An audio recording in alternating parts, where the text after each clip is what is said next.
other words, napagbibintangan ang Kongreso sa mga kapalpakan na nangyayari sa budget. Pero balikan lang natin, yung mga ghost project, yung mga substandard projects na nakita, lumalabas. Wala pa sa Kongreso ang nakaraang mga budget, andudun na yon sa listahan. So paano natin lilinisin kung ikinalat ang dapat na linisin? So kung matutulungan kami, eto dito ang mga bagay-bagay na dapat linisin. Mas mabilis at tila magkakatulungan lahat tayo para ma-deliver ang kumpas ng Pangulong Bongbong Marcos. If I may add, yeah. One very good example is in the province of Misamis Oriental. There's this national highway bridge, very, very vital, that connects the first and the second district in Misamis Oriental. So they promised that they have to build it because it has zero integrity already, the other side, the left side. So what happened? We agreed and sabi namin kung pwede bilisan lang kasi very vital. Talaga, most of the people that comes in and out of Cagayan de Oro uses that bridge. Nangyari, so they promised us, so this 2026 budget that DPWH proposed, walang continuation ng trabaho. So kung hindi matapos to, how long will the people of Misamis Oriental and the city of Cagayan de Oro has to suffer? So I think the reason also that's for my one point for my province only, a little bit parochial, but we had the same issues with other members of NP. That's why we agreed that we will return the budget to DBM. Hopefully they'll be able to fix it, and hopefully it would be easier, and we'll be able to see which projects really are prioritized and they want to finish within the term of the president. Thank you. Magpapile po Sorry ng ha, reso? idagdag ko lang ng konti, very quickly. Sa totoo lang, hindi naman yan maitatago dyan kung walang nagtatago. O hindi yan may sisingit dyan kung walang nagsingit. So para mas epektibo at talagang matugunan, nabliblame ang Kongreso sa mga insertions na nagkakaroon ng errata, insertion dahil inaayos mo. Paano ngayon kung hindi maituro ng Department of Budget and Management at ng ibang mga eksekutiba na opisina yung mga naisingit na hindi kailangan? Siyempre, masisisi tayo because we might be misinterpreted as being remiss in our duty. Kaya nga, at the end of the day, tama rin ang hinaing ng ibang mga party leaders, ibalik na at i-rekomenda kay Speaker na ibalik sa DBM and for DBM to give us a cleansed budget. Or pwede namang lumabas sila at aminin at ituro nila kung nasaan yung mga ito para mabigyan kami ng tamang direktiba na sundin ang tugon ng Pangulo. Ma'am, kailangan pa ba ng resolution for this? Or okay, yung call po na to is, ito na po yun? Or will you be filing a resolution po? Hindi pa, we decided today, we are just raising it with the Speaker as a recommendation. I don't think, we have thought about the procedure dyan, kasi that's formalization lang of whatever we already decided. So, if it needs a resolution, yes. If not, well, hopefully not, no? But let's see. Last na lang po from my end. Kung sakali lang na ma-push through nga at naibalik po natin itong budget po sa DBM and naibalik na po nila sa atin, para i-deliberate, paano po yung magiging siste? If ever, yun po bang mga dumaan na, like for example, yung mga nakalipas po na budget like COMELEC, yung mga natapos na at inaprubahan na po ng Appropriations Committee, papalusutin na po ba rin yun? Or back to zero? Paano po ba? Wala pa naman yata nakakatapos ng kanilang second reading eh. No? So until it is actually brought to the third reading sa plenary, hindi pa tapos yan. No? Briefing pa lang eh. Wala pang na-approve. No? Briefing pa lang lahat yan. Pero siyempre pinag-aaralan na lahat. Briefing pa lang man yan, na inahuli na natin yung kalokohan sa DPWH eh. Diba? So in the other agencies, ganun din. But sana naman, gawin ng DBM yung trabaho nila. No? Na bigay nila sa amin yung budget na mukhang pinag-isipan na. Hindi yung pinasa lang. Thank you, Marian. We'll now call on Billy Vegas from Politico Abante. Hindi na po sana ng elaboration to dun po sa 8 billion na 8 billion na insertion daw sa DILG para sa pambili ng baril.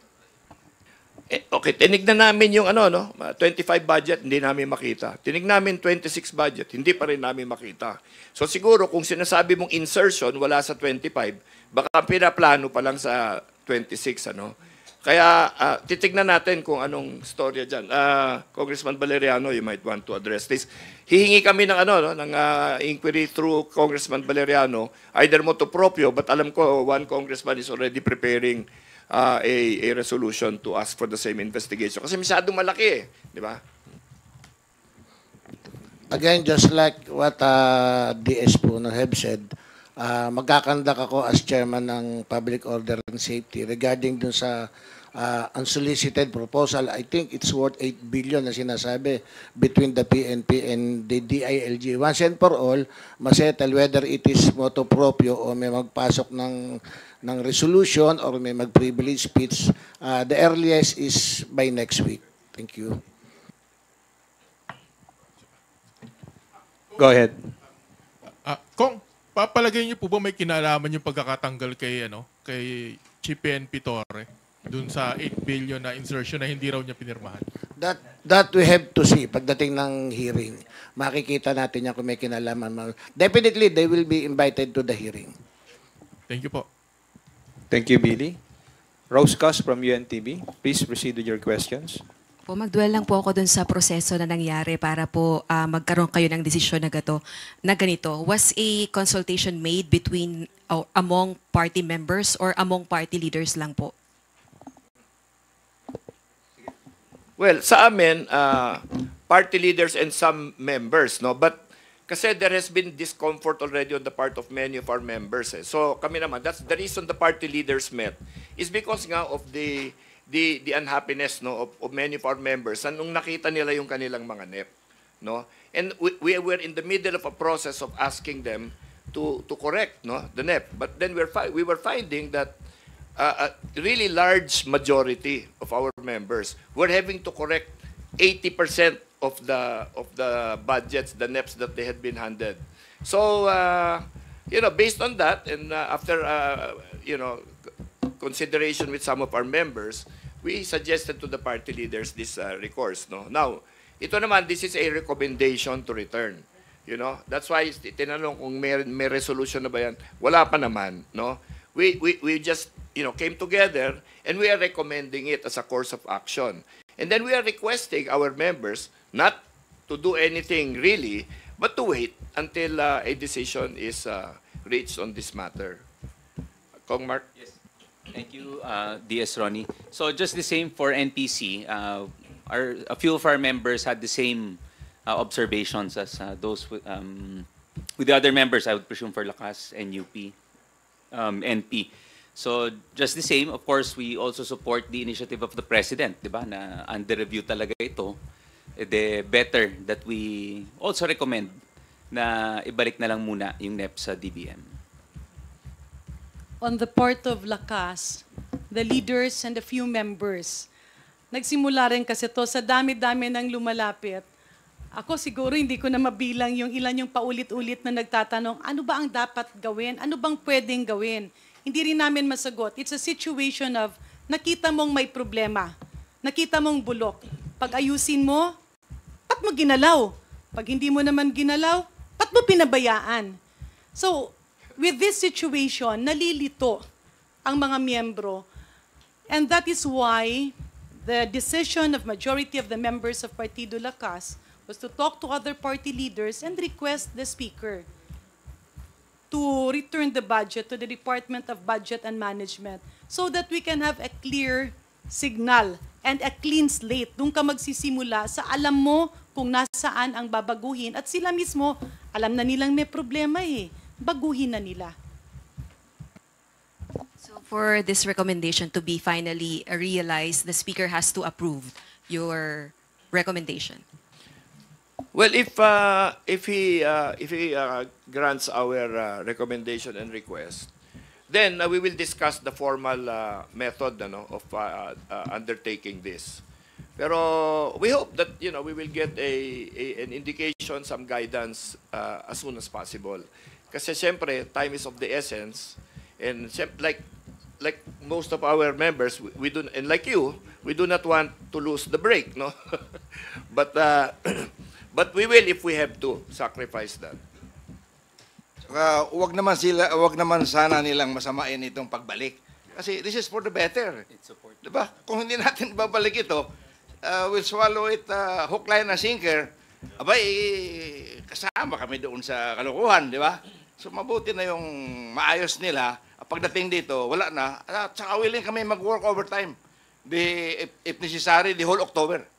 We forgo of our break. That's our promise. Thank you. Last question na lang po. Yun pong in-encourage nyo po yung party members nyo na wag munang dumalo ng mga budget deliberations. Effective when? Today or tomorrow? Tomorrow. Okay po. How many members will not attend the budget deliberations? Do you have a ballpark figure? Basta, I don't know exactly how many. I cannot give you a number. And of course, like any other institution, we allow our members to exercise their own free will. Nagre-request lang naman kami sa kanila, no?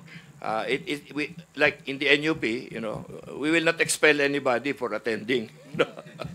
So, nakikiusap lang naman kami.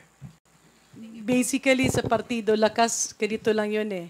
May bahay, pipinturahan mo, yun naman pala, gigibain lang din. So why paint a house when it is due for demolition? Kaya nga dito, ang hirap kasing mag-attend ka ng hearing, ng budget briefing, tapos alam mo naman na marami doon ang talagang hindi sang-ayon sa tugon at kumpas ng presidente. Salamat, Rose. Haji Camino from Brigada News. Please proceed. Good afternoon po, DS and mga Kongs.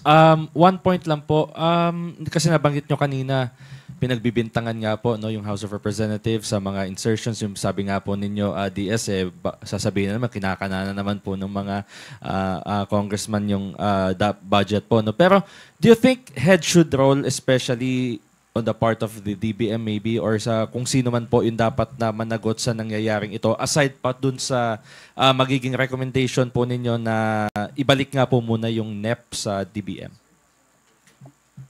Well, di ba continuing process ito? The task of holding people accountable does not end here. In fact, even when you get to the Senate, we are hoping that will continue. For example, there's a lot of talk about, the BICAM and all of that, no? I don't think that has been completely resolved yet, no? By the way, I want to take this opportunity to apologize to Senator Grace po, no? Kasi nabanggit ko siya as the three people that were involved in the final drafting of the end result, no? And I learned that even she was not really allowed to participate in the discussion. So, I apologize to her in front of everybody. But I think that the process of determining accountability on all of those things should continue. We have done it here in the House. Our chairman of Committee on Appropriations from the last year is no longer there. He is replaced by somebody who is very competent and beyond reproach. We think that that should happen also in the upper chamber. No, let this process be left in the hands of people with clean hands. No? Wala naman yung may mga bahid pa kasi we will do our work here, then we will send it to the Senate. If they have not resolved this issue of accountability, by the time this gets to them, I don't think anybody will believe the result that will come after that. Diba? So meaning to say, sir, kung halimbawa sa DBM meron makita na accountable, dapat masibak or dapat po makasuhan? Well, that's not for me to decide. We're in the legislature. They belong to the executive branch, no? We can only point out the situation as it exists. And we're doing that here. No, we're allowing them, in fact, DBM to correct this whole thing. That's why we're returning it to them, so that we will not correct it for them. Di ba? So I don't think, again, as Congressman Pepito has said, no, wag masamain yung ginagawa namin. Kasi binabalik nga namin para maayos nila. Para hindi na kami magturuan eh. 'Di ba? Kasi DPWH at saka DBM nagtuturuan. o nandyan na yung magaling na DPWH secretary, siguro matitigil yung turuan na yan, di ba? Ngayon, pagdating sa amin, sana mawala na rin ang turuan namin ng DBM. Pero sa ngayon, ang sinasabi namin at mapapatunayan namin at napatunayan namin, yung dumating sa amin, hindi maganda. So, ibig sabihin, halimbawa po yung kay Congressman Valeriano, yung sa issue po no sa DILG, so papatawag niyo po sila, tapos if ever mag-recommend po to file charges against those involved or accountable dun sa issue po na yun, kung sakali na yun nga po yung lumabas. Yes, kung ano yung makikita namin doon, transparent naman yung committee namin, definitely gagawa kami ng resolution. At kung ang resolution namin, ang recommendation namin is to file charges against those who are involved, why not? Okay, maraming salamat po. Thank you, Haji. Next up is Earl Tobias from IBC 13. Good afternoon. Good afternoon po, sir, and the other political party leaders. Tanong lang rin po, malaking konsiderasyon po ba para sa mga political party leaders yung pumutok na balita na may district engineer mismo na nanuhol kaya Congressman Leviste para hindi imbestigahan ng Kamara yung maanumalyang flood control project doon, at gaano kalaking concern yun para sa mga partido ngayon kung sakaling sistematiko pala yung ganong klaseng panunuhol po?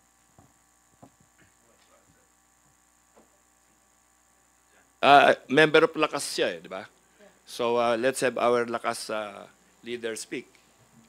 Well, basically the decision, although mali nga, no, yung nangyari. Pero ito kasing recommendation kay Speaker na ibalik sa DBM, it's mainly dun sa dami ng nakikita natin na yung alleged insertion na nangyayari during sa small committee o Baykambayan, may errata. Kasi nga yung project na duplication. Pero ito ngayon nakikita, wala na si Chairman Saldico, nag-iba na rin ang sa Senado. Bakit punong-puno ng siningit na pondo na tila hindi kailangan ang 2026 National Expenditure Program? Meron pa ngang mga sinyales Makikita mo sa amount mismo Merong mga nakabitin dyan na 147.750 million, 148.500. Hindi isang lugar It's not even confined to a single province. It's all over. Nakamap siya. Red flag na yun So, mas magiging maganda ang budget kung ituro ng DBM yun, ayusin nila, and then Congress will now exercise its legislative role.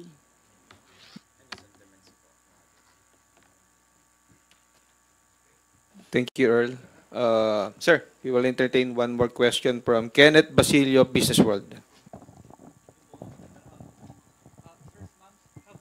Have we factored in the discussions that returning the proposed budget could delay the process and ultimately its approval, which could dampen the country's economic growth? We have more than a month break from October 10 to November 11. Sa December, mahaba-haba rin ang break. As members of Congress, everybody has committed to spend their time so that the budget will not be delayed. It will not affect our economy kasi talagang isasubmit yun on time ng Kongreso. Pero ang dapat lang din, itidan na kaagad ng DBM, ituro na kaagad nila nasaan ba itong mga basurang siningit para hindi na tayo maghanapan. Okay, and if it comes to that point na magkakaroon nga ng delays in the budget's approval, and I know this is parang forward-looking pa, pero if in case that happens, where should the blame lie? Let's not speculate. It's too early to talk about blaming people. Kasi what we want to do now is give the DBM an opportunity to correct things, clean things. No? Kasi if they're the ones that do it, it will be quicker. Then kung kami kalat-kalat they have a system for reviewing this thing. They have a system for finding out, what is accurate and what is not, di ba? Instead of us, solving it in 250 plus different districts and then i-calculate pa namin and then we don't have the information that the DBM has, di ba?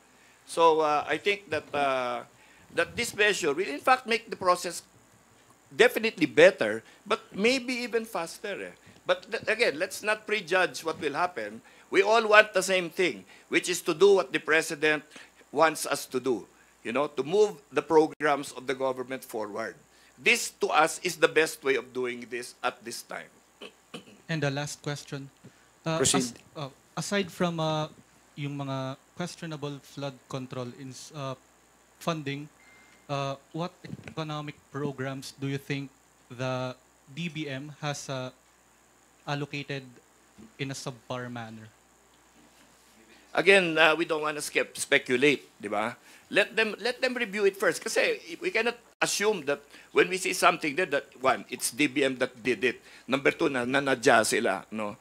Let's not get into judgment at this time. Let's give them an opportunity really to correct it, di ba? Para maayos tayo lahat. And then when they come back with a correct, clean draft already, or a correct, clean national expenditure program, then we can process it very, very quickly. Wala naman kami mga ulterior motives dito eh. Alam mo yan? Kung ang ano dyan, and we heed the guidance of the President. We should hew as closely as possible to the National Expenditure Program.